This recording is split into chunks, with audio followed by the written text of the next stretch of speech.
4 years from farmers who register with these agencies and enter into agreements. Comprehensive program for vegetables and fruits. It is encouraging that our people are increasingly becoming aware of their nutritional needs. It is a sign of a society becoming healthier. With rising income levels, the consumption of vegetables, fruits, and Sri Anna is increasing significantly. A comprehensive program to promote production, efficient supplies, processing, and remunerative prices for farmers will be launched in partnership with the states.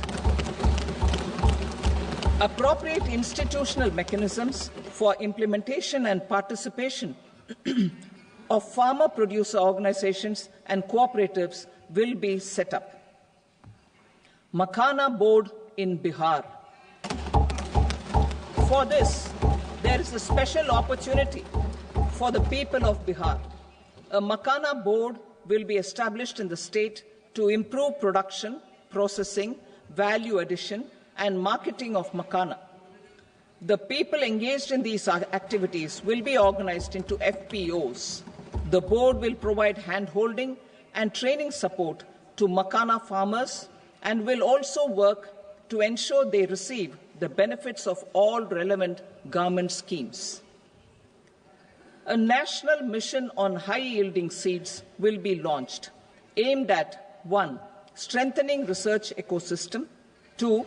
Targeted development and propagation of seeds with high yield, pest resistance, and climate resilience, and 3. Commercial availability of more than 100 seed varieties released since July 2024. India ranks second largest globally in fish production and aquaculture. Seafood exports are valued at 60,000 crore rupees. To unlock the untapped potential of the marine sector, our government will bring in an enabling framework for sustainable harnessing of fisheries from Indian exclusive economic zone and high seas, with a special focus on the Andaman and Nicobar and Lakshadweep Islands. For the benefit of lakhs of cotton growing farmers, I am pleased to announce a mission for cotton productivity.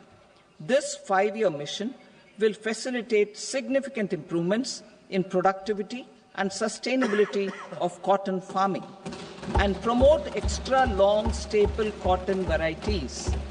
The best of science and technology support will be provided to farmers. Aligned with our integrated 5F vision for the textile sector, this will help in increasing incomes of the farmers and ensure a steady supply of quality cotton for rejuvenating India's traditional textile sector.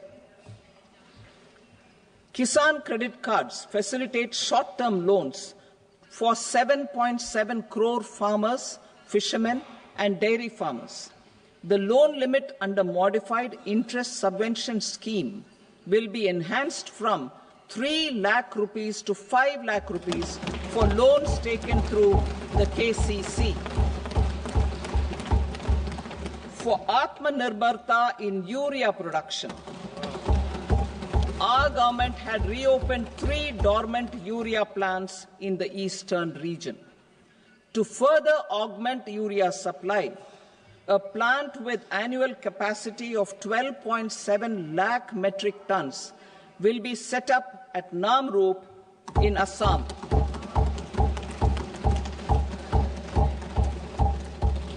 India Post, with 1.5 lakh rural post offices, complemented by the India Post Payment Bank and a vast network of 2.4 lakh Dak Sevaks, will be repositioned to act as a catalyst for the rural economy. Details are at Annexure C. India Post will also be transformed as a large public logistics organization. This will meet the rising needs of Vishwakarmas, new entrepreneurs, women, self-help groups, MSMEs, and the large business organizations. Our government will provide support to NCDC for its lending operations for the cooperative sector. MSMEs as the second engine. Now I move to MSMEs as the second engine, which encompasses manufacturing and services with a focus on MSMEs numbering 5.7 crores. Currently, over 1 crore registered MSMEs, employing 7.5 crore people and generating 36% of our manufacturing, have come together to position India as a global manufacturing hub. With their quality products, these MSMEs are responsible for 45% of our exports. To help them achieve higher efficiencies of scale, technological upgradation, and better access to capital, the investment and turnover limits for classification of all MSMEs will be enhanced to 2.5 and 2 times respectively. This will give them the confidence to grow and generate employment for our youth. The details are given in Annexure D. To improve access to credit, the credit guarantee cover will be enhanced. First, for micro and small enterprises from 5 crore to 10 crore rupees, leading to additional credit of 1.5 lakh crores in the next 5 years. Second, for startups from 10 crore rupees to 20 crore rupees, with the guarantee fee being moderated to 1% for loans in 27 focus sectors which are important for Atmanirbhar Bharat. And for well-run exporter MSMEs, for term loans up to 20 crore rupees. Also for the micro enterprises, we will introduce customized credit cards with a 5 lakh rupee limit for micro enterprises registered on Udyam portal. In the first year, 10 lakh such cards will be issued. Fund of funds for startups. The Alternate Investment Fund, AIFs, for startups have received commitments of more than 91,000 crores rupees. These are supported by the fund of funds set up with the Government of India's contribution of 10,000 crore rupees. Now, a new fund of funds with expanded scope and a fresh contribution of another 10,000 crore rupees will be set up. A new scheme will be launched for 5 lakh women, scheduled castes and scheduled tribes, first-time entrepreneurs. This will provide term loans up to 2 crore rupees during the next 5 years. The scheme will incorporate lessons from the successful Stand Up India scheme. Online capacity building for entrepreneurship and managerial skills will also be organized. Measures for labor-intensive sectors. To promote employment and entrepreneurship opportunities in labor-intensive sectors, our government will undertake specific policy and facilitation measures.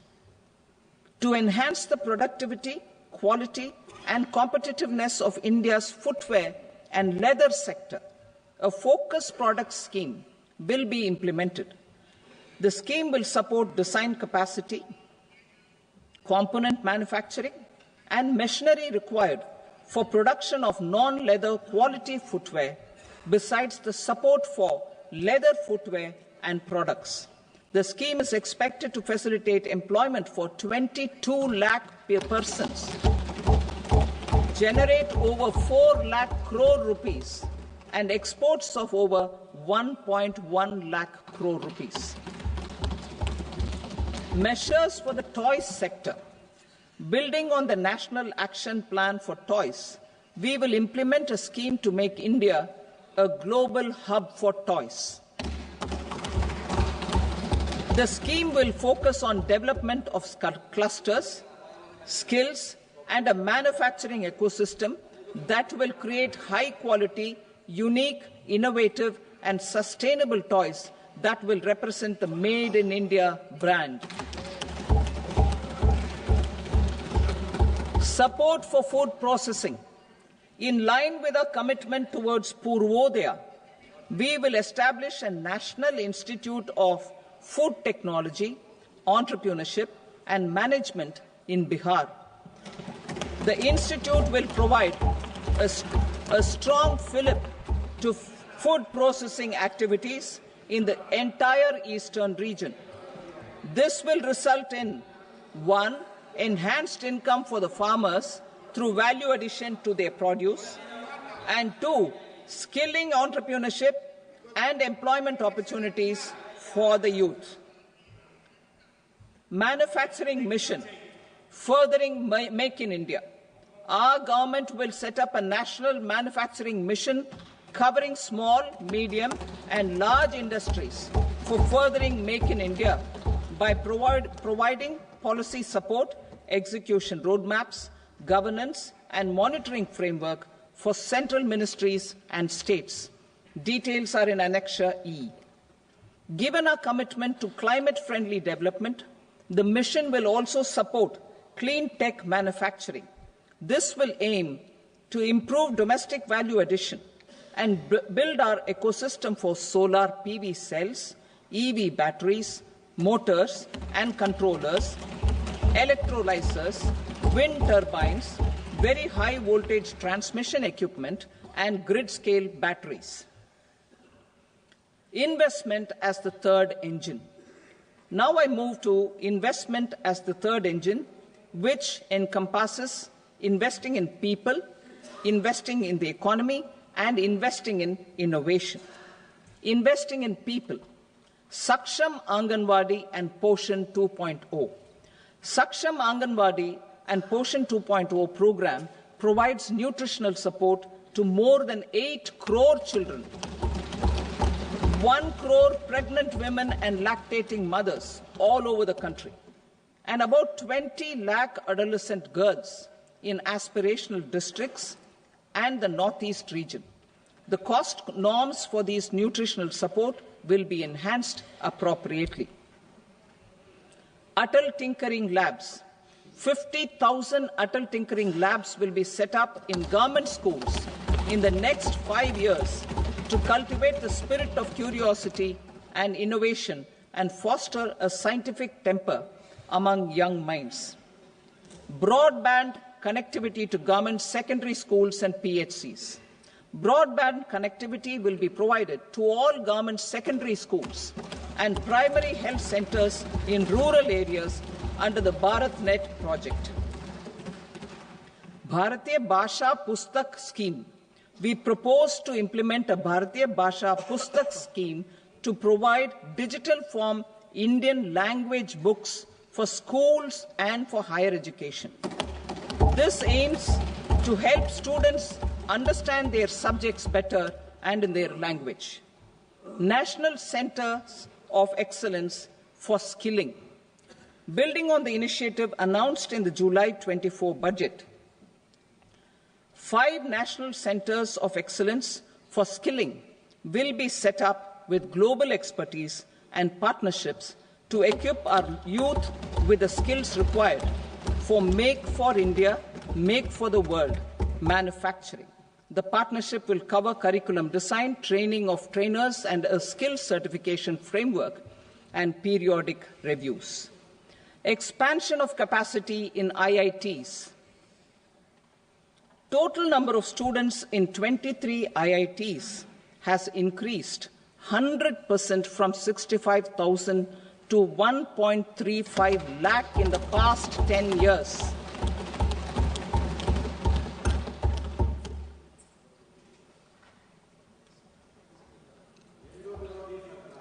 Additional infrastructure will be created in the 5 IITs started after 2014 to facilitate education for 6,500 more students.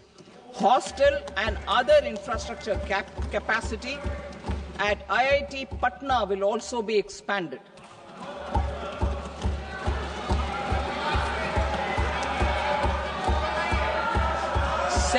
of Excellence.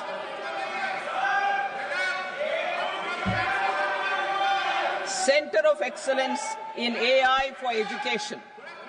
I had announced 3 centers of excellence in artificial intelligence for agriculture, health, and sustainable cities in 2023.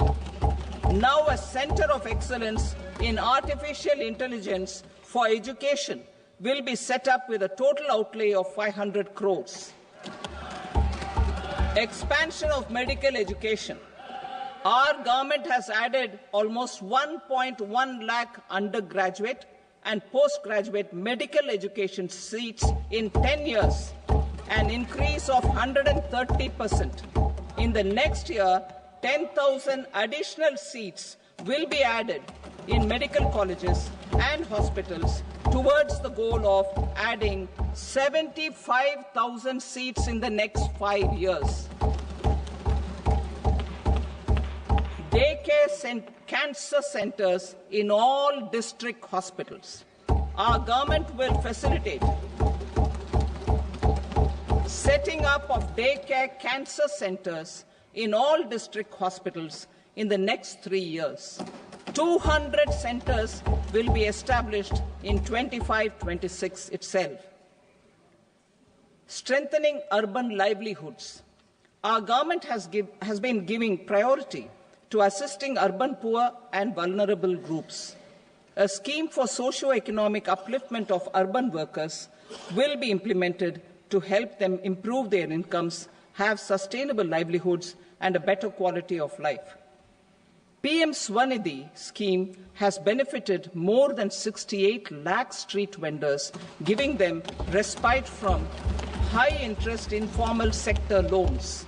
Building on this success, the scheme will be revamped with enhanced loans from banks, UPI-linked credit cards with 30,000 rupees limit, and capacity building support. Social Security Scheme for welfare of online platform workers. Gig workers of online platforms provide great dynamism to the new age services economy. Recognizing their contribution, our government will arrange for their identity cards and registration on the e-Shram portal. They will be provided health care under PM Jan Arogya Yojana. This measure is likely to assist nearly 1 crore gig workers.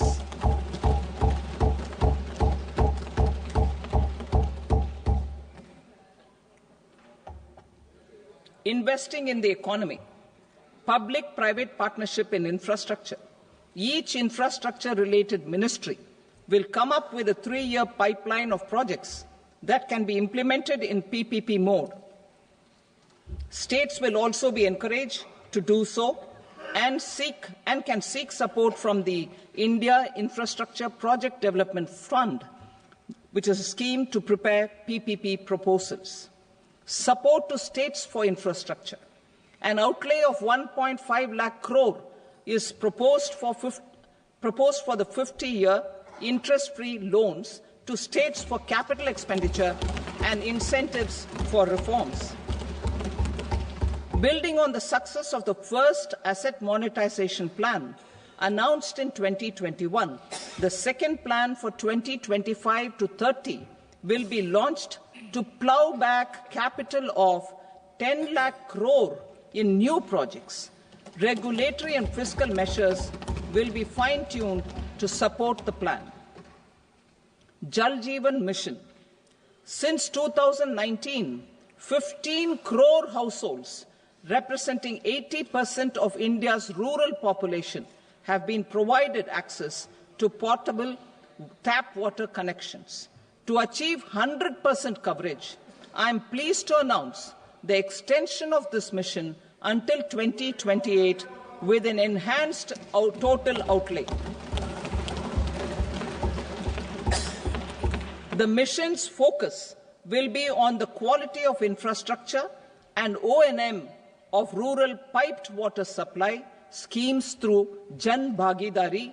A separate MOU or separate MOUs will be signed with the states and union territories to ensure sustainable sustainability, and citizen-centric water services delivery.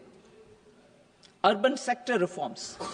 Building on the July budget proposals, urban sector reforms related to governance, municipal services, urban land, and planning will be incentivized.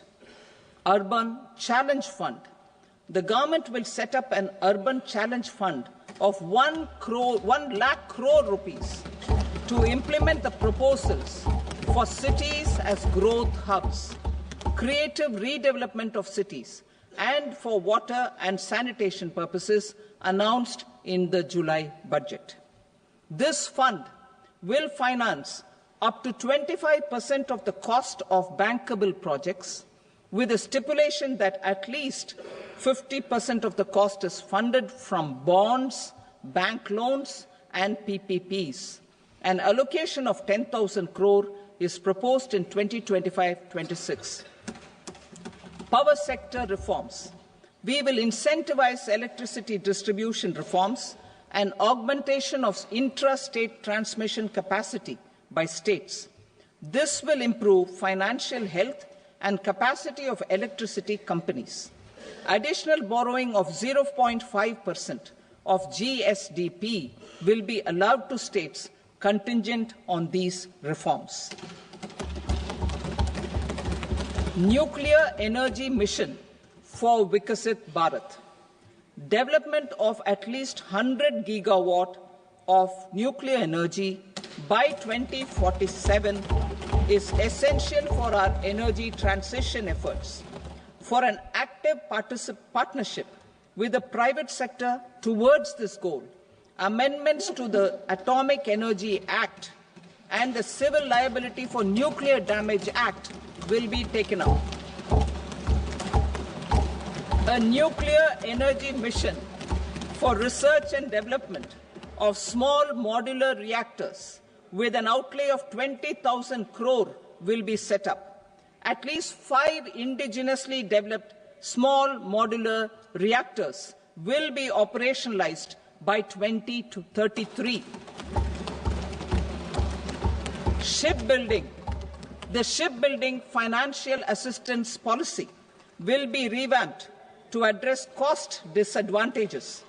This will also include credit notes for shipbreaking in Indian yards to promote the circular economy. Large ships above a specified size will be included in the infrastructure harmonized master list. Shipbuilding clusters will be facilitated to increase the range, categories, and capacity of ships. This will include additional infrastructure, facilities, skilling, and technology to develop the entire ecosystem. Maritime Development Fund.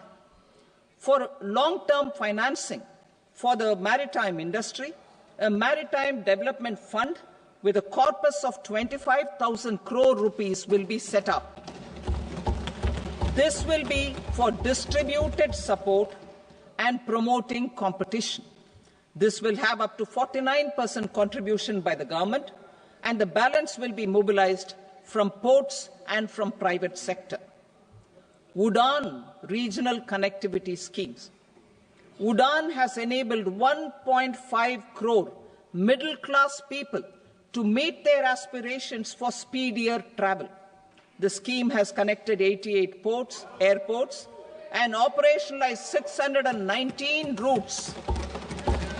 Inspired by that success, a modified Udan scheme will be launched to enhance regional connectivity to 120 new destinations and carry 4 crore passengers in the next 10 years. 4 crore additional passengers in the next 10 years. The scheme will also support helipads and smaller airports in hilly, aspirational, and northeast regional districts. Greenfield airports will be facilitated in Bihar to meet the future needs of the state. These will be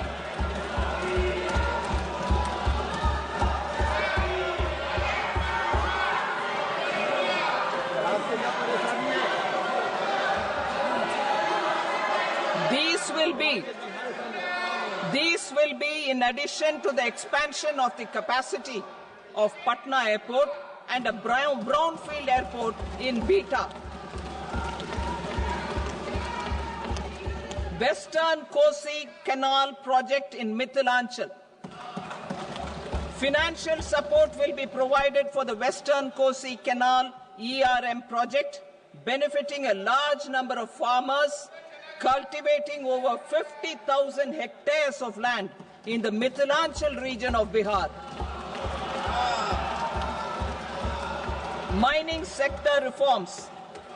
Mining sector reforms, including those for minor minerals, will be encouraged through sharing of best practices and institutions of a state mining index. A policy for recovery of critical minerals from tailings will be brought out.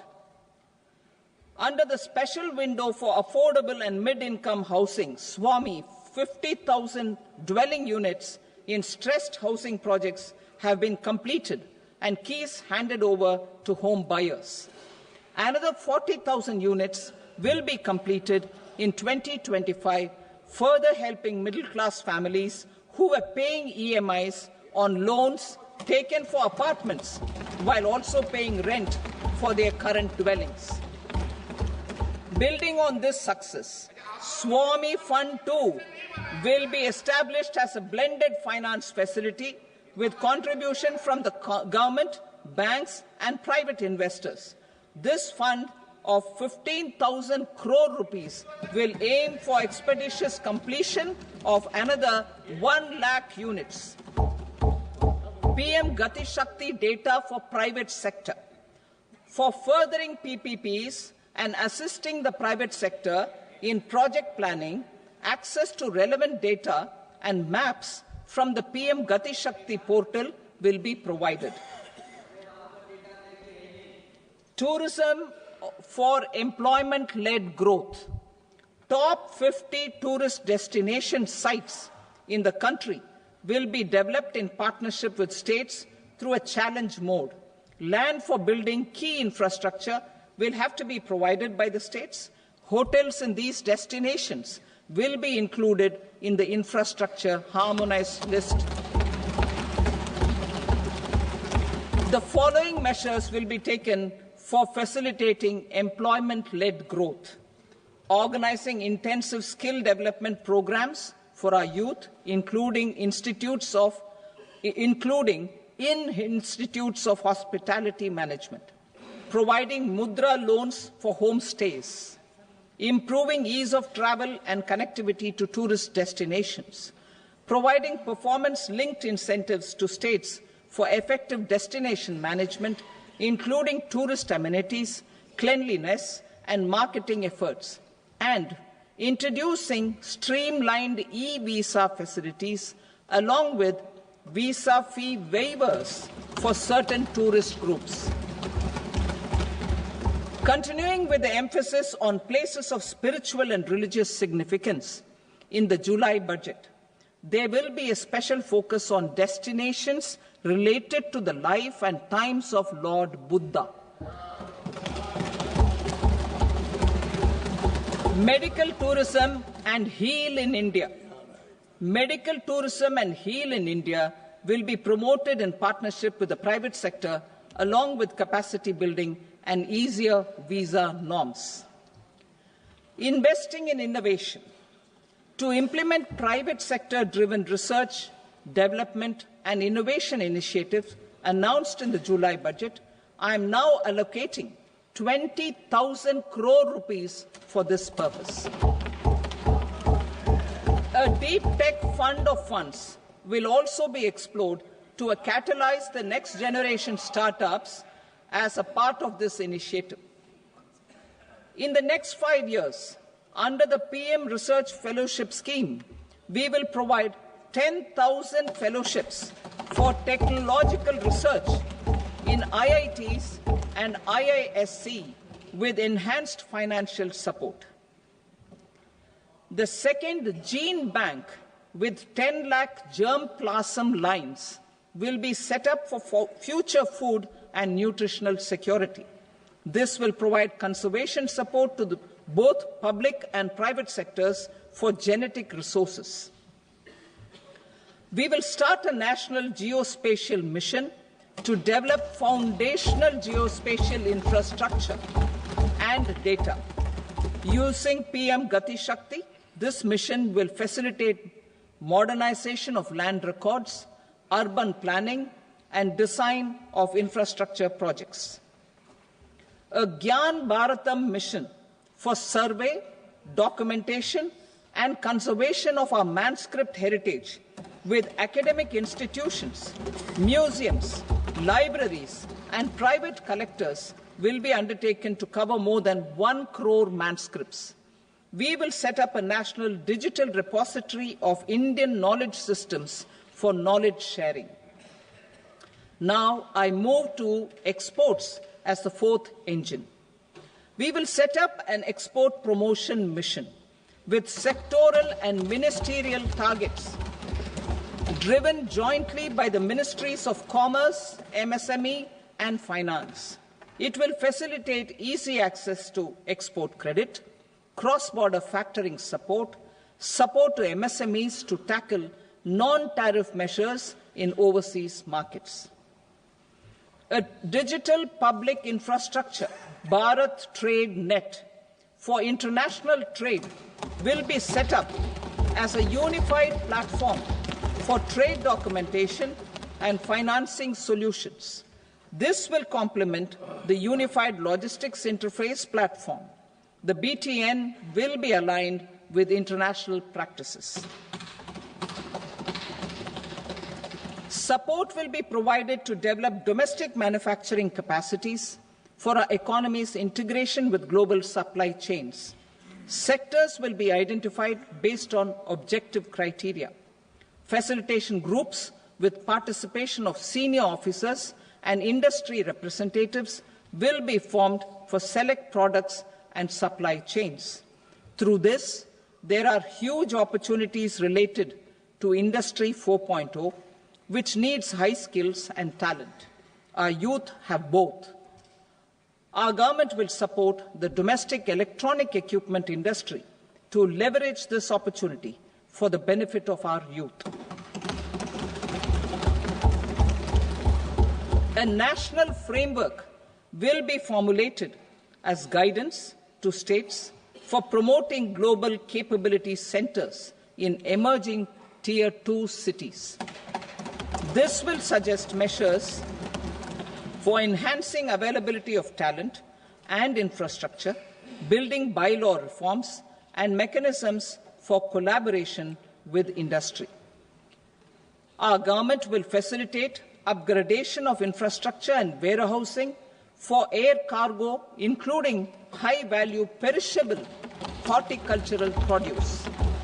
Cargo screening and customs protocol will be streamlined and made user-friendly. Reforms as the fuel. Over the past 10 years, our government has implemented several reforms for convenience of taxpayers, such as faceless assessment, 2, taxpayer charter, 3, faster returns, 4, almost 99% returns being on self-assessment, and 5, Vivad Se Vishwas scheme.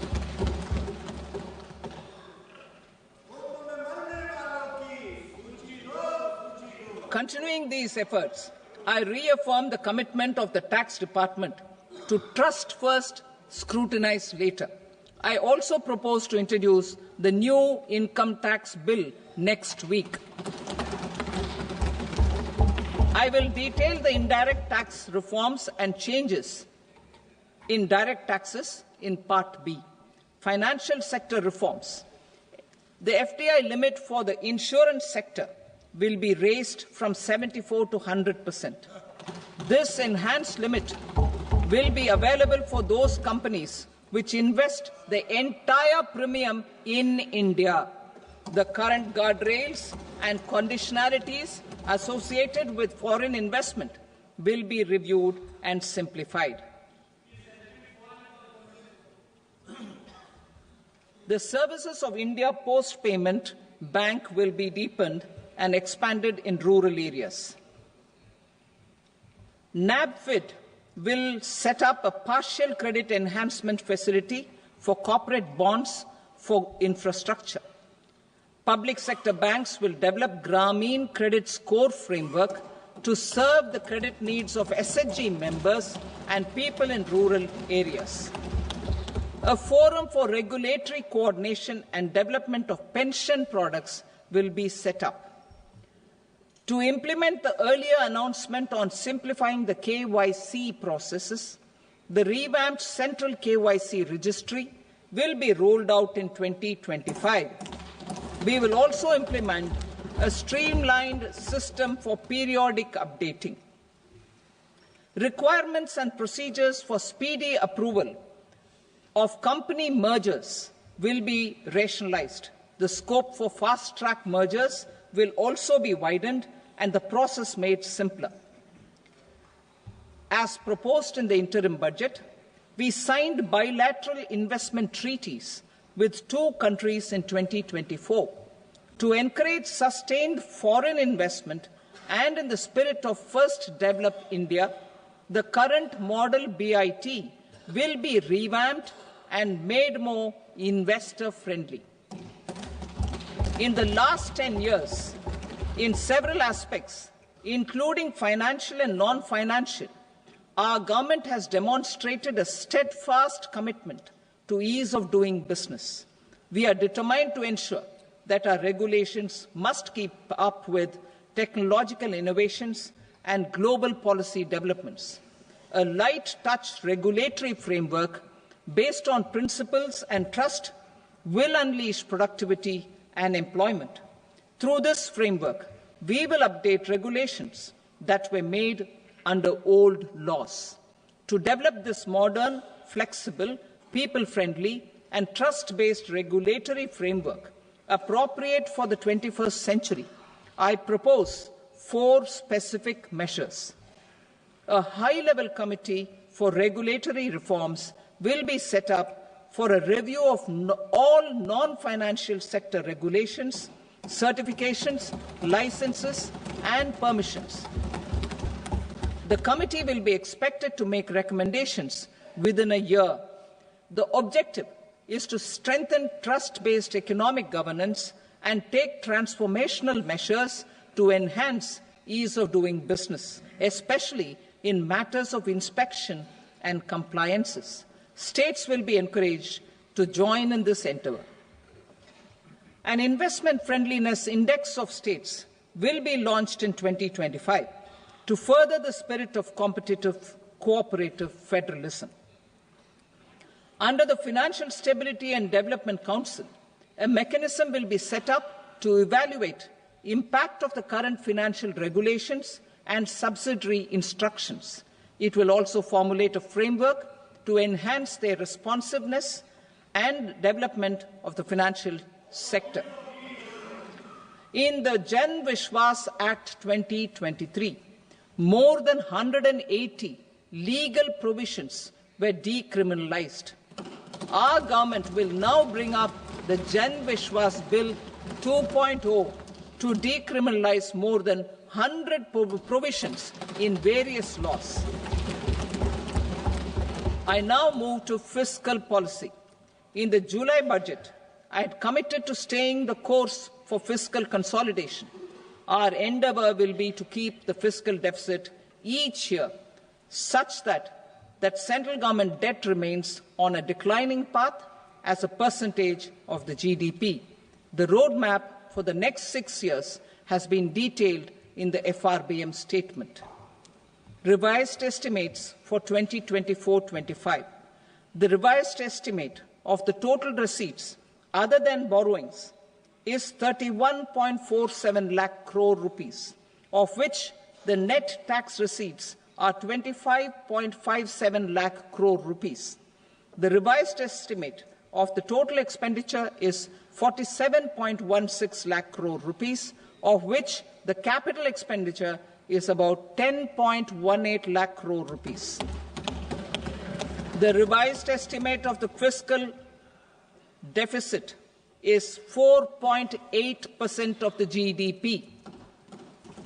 Budget estimates for 25-26.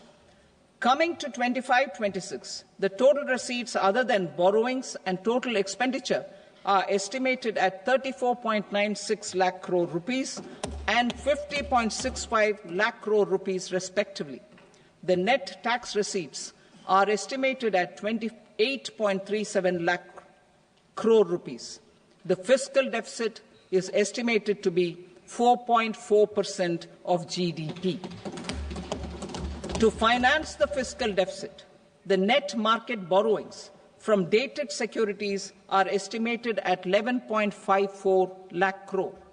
The balance financing is expected to come from small savings and other sources. The gross market borrowings are estimated at 14.82 lakh crore rupees. I will now move to Part B.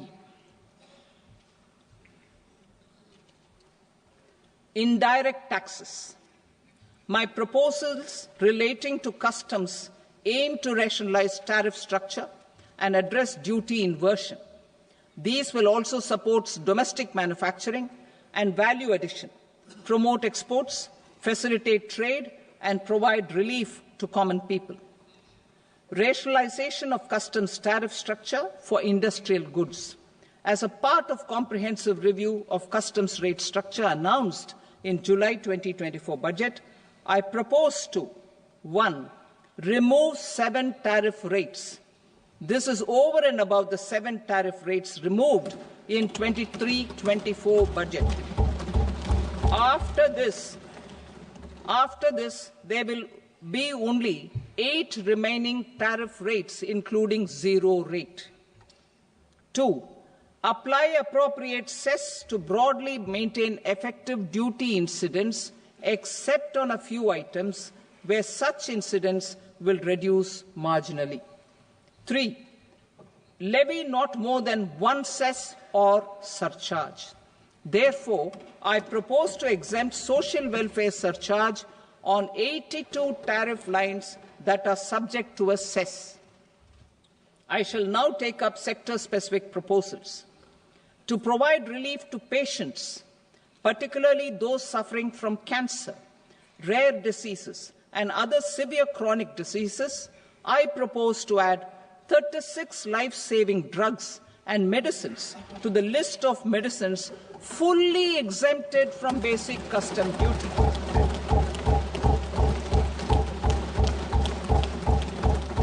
I also propose to add 6 life-saving medicines to the list attracting concessional custom duty of 5%.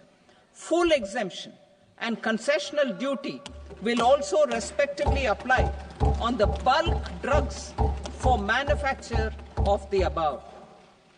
Specified drugs and medicines under patient assistance programs run by the pharmaceutical companies are fully exempt from BCD, provided the medicines are supplied free of cost to the patients. I propose to add 37 more medicines along with 13 new patient assistance programs. Support to domestic manufacturing and value addition. Critical minerals. In the July 2024 budget, I had fully exempted BCD on 25 critical minerals that are not domestically available.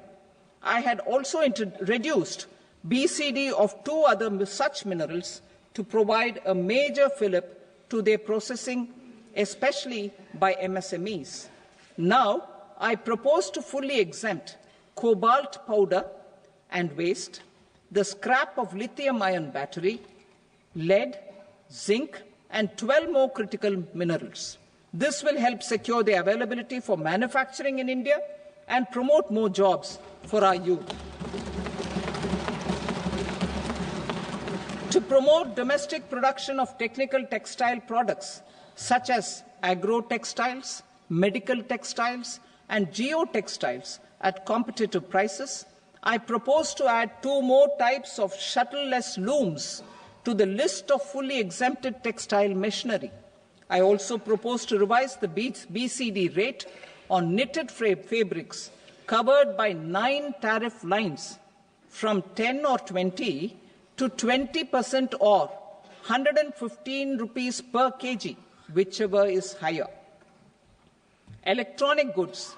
In line with our Make in India policy and to rectify inverted duty structure, I propose to increase the BCD on interactive flat panel display from 10% to 20% and reduce the BCD to 5% on open cell and other components. In 23-24 budget, for the manufacture of open cells of LCD, LED TVs, I had reduced the BCD on parts of open cells from 5% to 2.5%. To further boost the manufacture of such open cells, the BCD on these parts will now stand exempted. Lithium-ion battery. To the list of exempted capital goods, I propose to add 35 additional capital goods for EV battery manufacturing and 28 additional capital goods for mobile phone battery manufacturing. This will boost domestic manufacture of lithium-ion batteries, both for mobile phones and for electric vehicles. Shipping sector.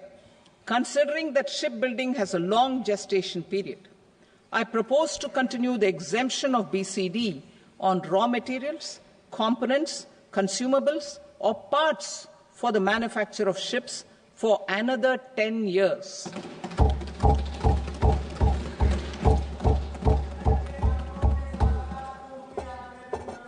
I also propose the same dispensation for shipbreaking to make it more competitive. Telecommunication.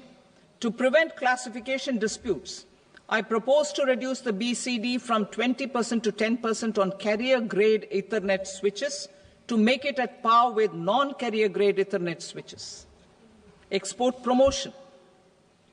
To facilitate exports of handicrafts, I propose to extend the time period for export from 6 months to 1 year, further extendable by another 3 months if required.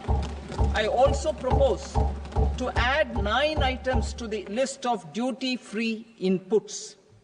Leather sector. I propose to fully exempt BCD on wet blue leather to facilitate imports for domestic value addition and employment. I also propose to exempt crust leather from 20% export duty to facilitate exports by small tanners. Marine products. To enhance India's competitiveness in the global seafood market, I propose to reduce BCD from 30% to 5% on frozen fish paste, surimi, for manufacture and export of its analog products. I also propose to reduce BCD from 15% to 5% on fish hydrolysates for manufacture of fish and shrimp feed. In July 2024 budget, to promote development of domestic MROs for aircraft and ships, I had extended the time limit for export of foreign origin goods that were imported for repairs from 6 months to 1 year and further extendable by 1 year. I now propose to extend the same dispensation for railway goods. Time limit for provisional assessment. Presently, the Customs Act 1962 does not provide any time limit to finalize provisional assessments, leading to uncertainty and cost to trade. As a measure of promoting ease of doing business, I propose to fix a time limit of 2 years, extendable by a year, for finalizing the provisional assessment. I propose to introduce a new provision that will enable importers or exporters, after clearance of goods, to voluntarily declare material facts and pay duty with interest but without penalty. This will incentivize voluntary compliance. However, this will not apply in cases where department has already initiated audit or investigation proceedings. For industry to better plan their imports, I propose to extend the time limit for the end use of imported inputs in the relevant rules from 6 months to 1 year. This will provide operational flexibility in view of cost and uncertainty of supply. Further, such importers will now have to file only quarterly statements instead of a monthly statement.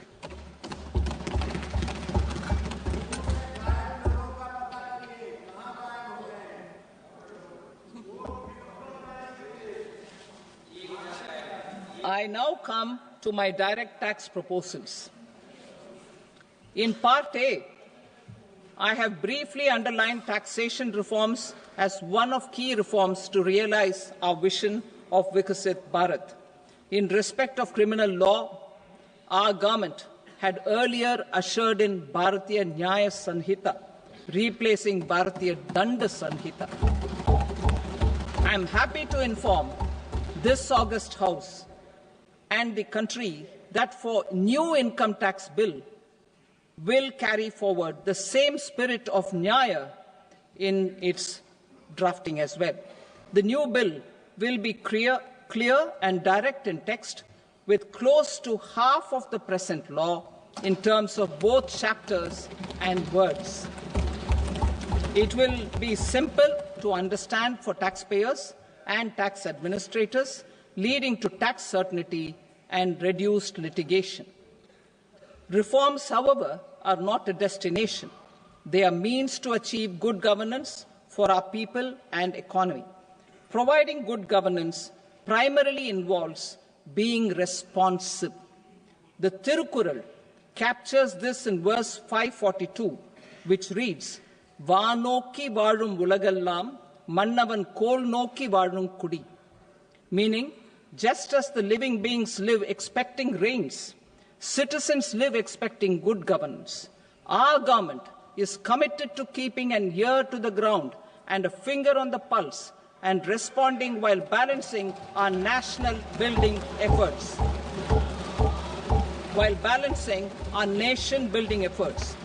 The following measures will detail just how our government will, under the guidance of PM Modi, has taken steps to understand and address. I repeat that sentence, sir. The following measures will detail just how our government, under the guidance of PM Modi, has taken steps to understand and address the needs voiced by our citizens. My tax proposals are guided by this spirit. The objectives of my proposals are as follows. Personal income tax reforms with special focus on middle class. Rationalization of TDS and TCS for easing difficulties. Encouraging voluntary compliance. Reducing compliance burden. Ease of doing business, employment and investment. I will come to my proposal on personal income tax towards the end. TDS and TCS, rationalization for easing difficulties. I propose to rationalize tax deduction at source, TDS, by reducing the number of rates and thresholds above which TDS is deducted. Further, threshold amounts for tax deduction will be increased for better clarity and uniformity. The limit for tax deduction on interest for senior citizens is being doubled from the present 50,000 rupees to 1 lakh rupees. Similarly, the annual limit of 2.40 lakh rupees for TDS on rent is being increased to 6 lakh rupees. This will reduce the number of transactions liable to TDS, thus benefiting small taxpayers receiving small payments. The threshold to collect tax at source, the TCS, on remittances under RBI's liberalized remittance scheme, the LRS, is proposed to be increased from 7 lakh to 10 lakhs. I also propose to remove TCS on remittances for education purposes, where such remittances is out of a loan taken from a specified financial institution. Both TDS and TCS are being applied on any transaction related to sale of goods. To prevent such compliance difficulties, I propose to omit the TCS. I also propose that the provisions of the higher TDS deduction will now apply only in non-PAN cases. In July 2024, the delay for payment of TDS up to the due date of filing statement was decriminalized. I propose to provide the same relaxation to TCS provisions as well. The government under the leadership of Prime Minister Modi believes in Sabka Saath, Sabka Vikas, Sabka Vishwas and Sabka Prayas. In line with this, we brought in updated return facility in 2022 for voluntary compliance by taxpayers who had omitted to report their correct income. Our trust in taxpayers was proved right. Nearly 90 lakh taxpayers voluntarily updated their incomes by paying additional tax. Taking this trust further, I now propose to extend the time limit to file updated returns for any assessment year from the current limit of 2 years to 4 years.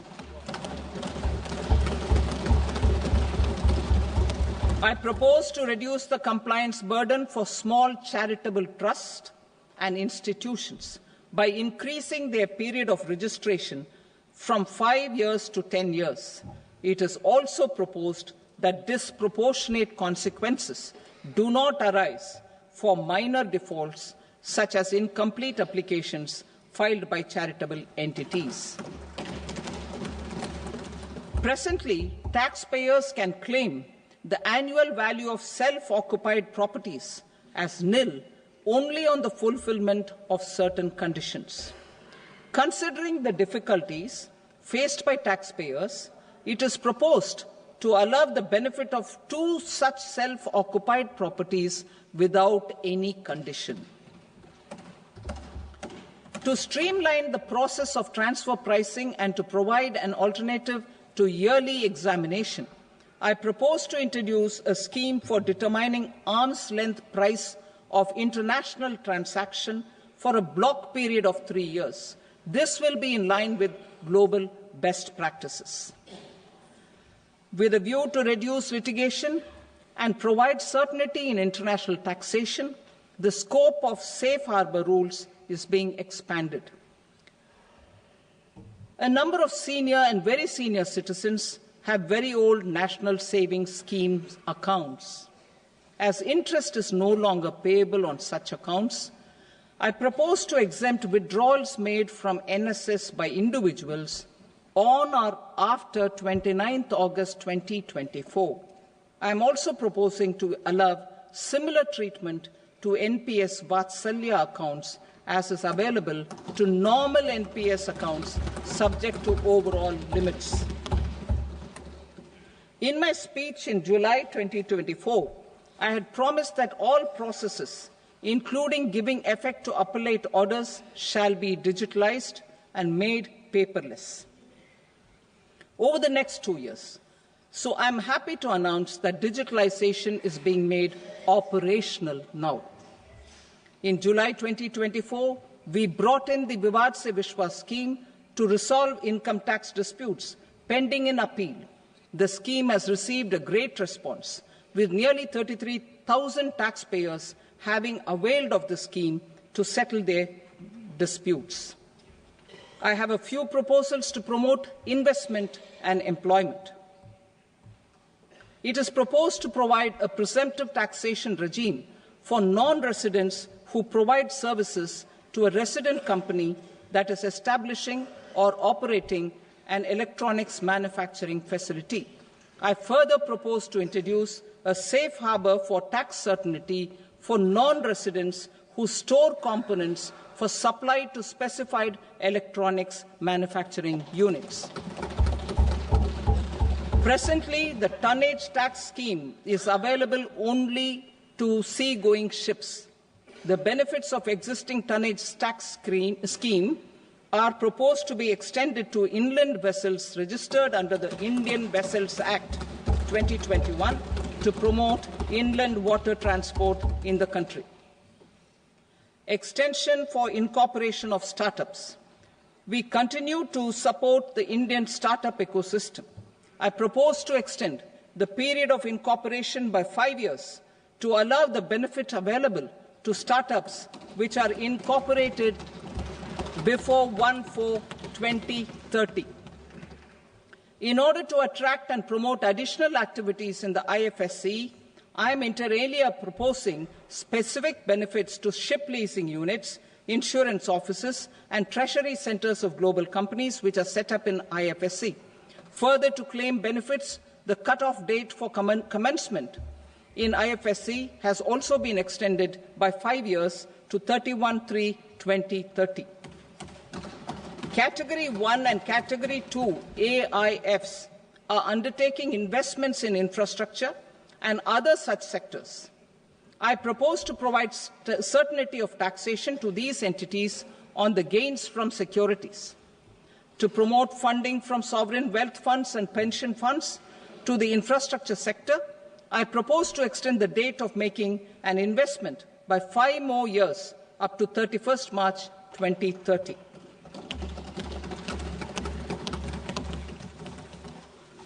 Personal income tax reforms with special focus on middle class.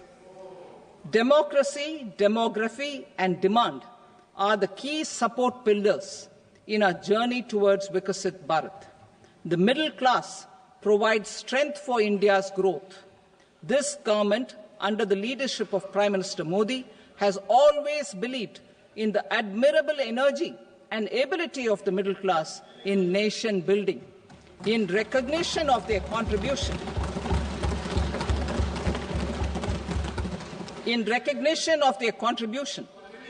we have periodically reduced their tax burden. Right after 2014, the nil tax slab was raised to 2.5 lakhs of rupees, which was further raised to 5 lakh rupees in 2019 and to 7 lakh rupees in 2023. This is reflective of our government's trust on the middle-class taxpayers. I am now happy to announce that there will be no income tax payable up to income of 12 lakh rupees.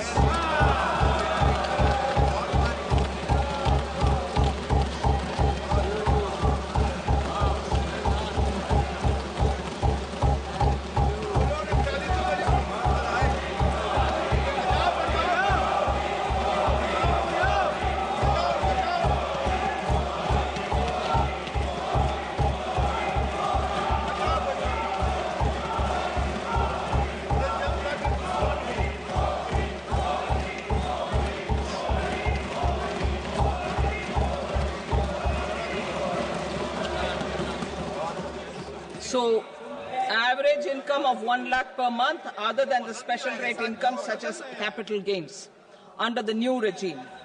This limit will be 12.75 lakh for salaried taxpayers due to the standard deduction of 75,000.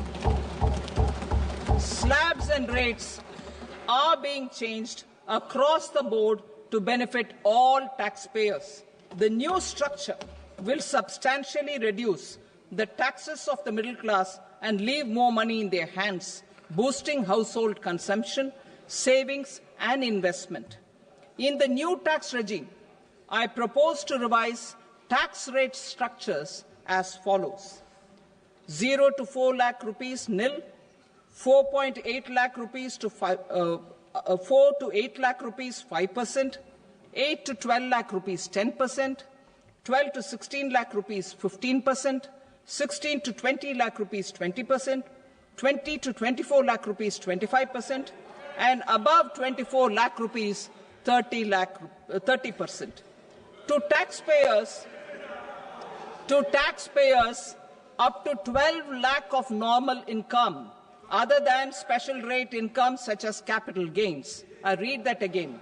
To taxpayers up to 12 lakh of income, other than special rate income such as capital gains, tax rebate is being provided in addition to the benefit due to slab rate reduction in such a manner that there is no tax payable by them.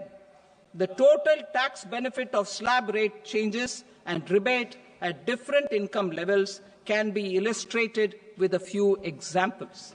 A taxpayer in the new regime with an income of 12 lakh rupees will get a benefit of 80,000 rupees in tax, which is 100% of tax payable as per the existing rates. A person having income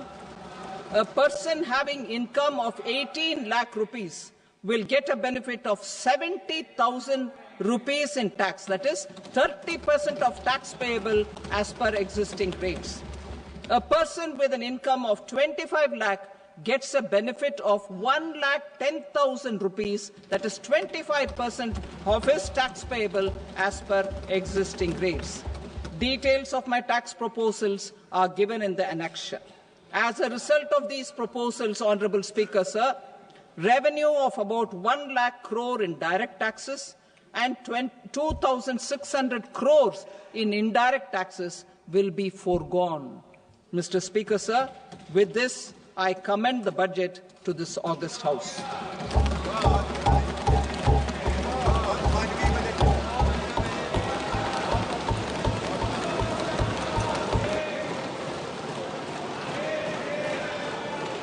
Item number 2, Srimati Nirmala Sitharaman. Sir, with your permission, I rise to lay on the table the following statements under Section 3(1) of the Fiscal Responsibility and Budget Management Act 2003. Medium-term fiscal policy cum fiscal policy strategy statement and macroeconomic framework statement. Item number 3, Srimati Nirmala Sitharaman. Sir, with your permission, I rise to move for leave to introduce the Finance Bill 2025. प्रश्न ये है कि विधेयक को पुनर्स्थापित करने की अनुमति प्रदान की जाए। जो सदस्य इसके पक्ष में हाँ कहें, जो सदस्य विरोध में ना कहें। मेरे विचार में निर्णय हाँ वालों के पक्ष में हुआ, हाँ वालों के पक्ष में अनुमति प्रदान की जाती है। माननीय मंत्री जी, अब विधेयक को पुनर्स्थापित करें। Sir, I introduce the bill. Thank you. सभा की कार्रवाई सोमवार दिनांक 3 फरवरी 2025 को प्राप्त 11 बजे तक के लिए स्थगित की जाती है।